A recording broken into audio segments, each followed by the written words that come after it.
Hey everybody. Well, this is the last video of 3 that I thought I'd share this week.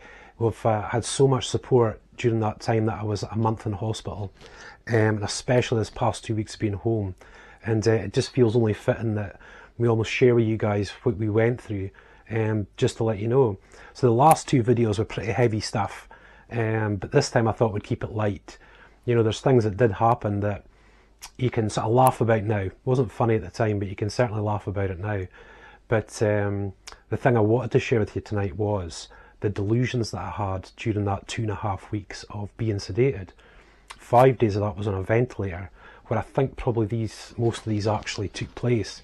But I sat and wrote them down, and there's 10 separate delusions that I had, and they just go from one place to the other.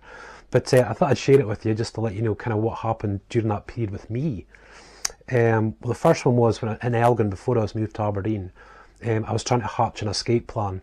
So I was asking Jamie if he'd pack up all my stuff quietly, have Sharon outside in the car running, and we'd sneak out as soon as the nurses did their shift change or something. That obviously never happened because I was tied up to a machine and all sorts, you know. The next one was I thought I was in hell, and it was like an army assault course that you started, and then you finished it, but you had to start all over again and just keep going over and over and over. So I said, this is hell. What on earth am I doing here in hell? But that was that. The next, which is biblically impossible, I thought I was the Antichrist. And in my little delusion world, I thought that I was trying to make decisions to not be him, but every decision I made pointed me even further towards being that Antichrist. And oh my goodness me. The next one's quite a common one. I thought the nurses were trying to kill me, and apparently that happens quite a lot, really. But yeah, that's what I thought was happening, which then moved on to my next delusion of there was a conspiracy in the hospital and the doctors were actually killing patients.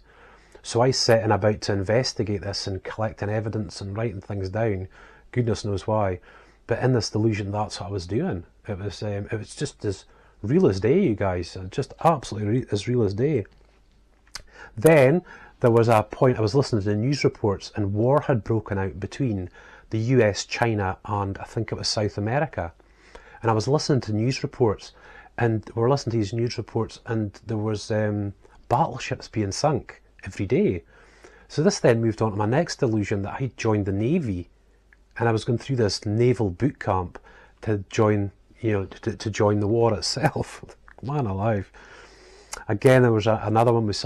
I think my brain skipped back to there was a mother and daughter shot outside the hospital where we were, and again they were the hospital trying to cover it up, and I was investigating it and writing evidence down, and oh my goodness.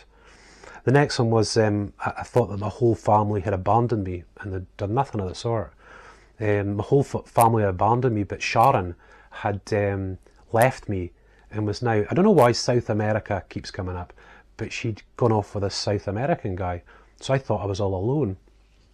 So near the very end, when I started becoming a little bit more tuned into where I was and what was happening, I was absolutely convinced I was in a hospital called, it's Nine Wells Hospital in Dundee, which is about 180 miles away from here. So I'd seemed to have flipped at this point because I was wanting to get back to Sharon and the kids.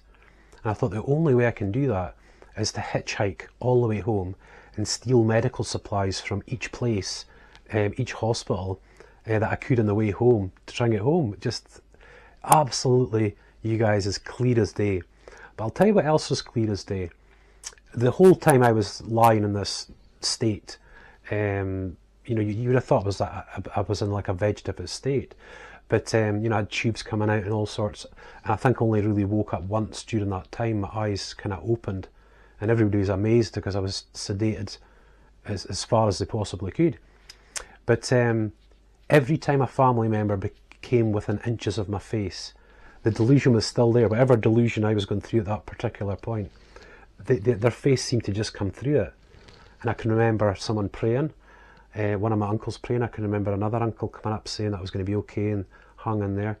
I remember Sharon coming up really close to give me a kiss on the forehead, just while this delusions were happening. But that's what my family members were doing. I can't remember them being around my bed. There was always someone sort of around my bed. I can't remember that either. So it took the nurses quite a lot of convincing for me. They said, do you know where you are, darling? And I said, well, this is Ninewells Hospital in Dundee. And they says, no, you're in Aberdeen Royal Infirmary. So it took me a while to tune into where I was, and it took me ages to tune into what was happening. But one of the issues that I had was I'd lost my voice. So when I was compos mentis and in the ward, I couldn't write either. I just had to try and write. So what I said to everybody when they came in was, just talk. You know, you guys just talk. I'll just sit here and listen. So they all started talking, and it was just so funny. They kept it so light. They were joking, and it was exactly the sort of medicine that we needed. And of course, since then, I've been sharing the delusions that I've had, and we'll be laughing back and forth about it, because they were just absolute crackers, absolute crackers. So I just wanted to share this very last point with you to sort of lighten things back up, about what I went through in that particular 2.5 weeks when I was sedated. Just to let you know, and hopefully you kind of find it as funny as me. It's just the craziest things your mind can conjure up and sort of make happen in your head. But the last thing, of course, you guys, is that this is the kind of last video I'll probably do in 2019. I will be on Facebook over Christmas and stuff, but it's just given me a great opportunity to thank you guys so much again for the kind of support that you've shown us, and also to wish you guys, I just so pray this, that you guys have such a great Christmas and such a great New Year. You just deserve such blessings for the type of blessings that you've shown us. Thank you for supporting Sharon. Thank you so much for supporting me. Family members, I don't know how I could ever repay what you've done for us, or done for my little family here. So just thank you so much, you guys. I just hope you have a really good one. I intend to put this behind me. I am so looking forward to Christmas Day, when Emily and David walk through that door and see all their presents. I normally sit right here, and with a video camera, and obviously we'll probably use this camera this time around, and just tell them to come, and you see them coming downstairs and here.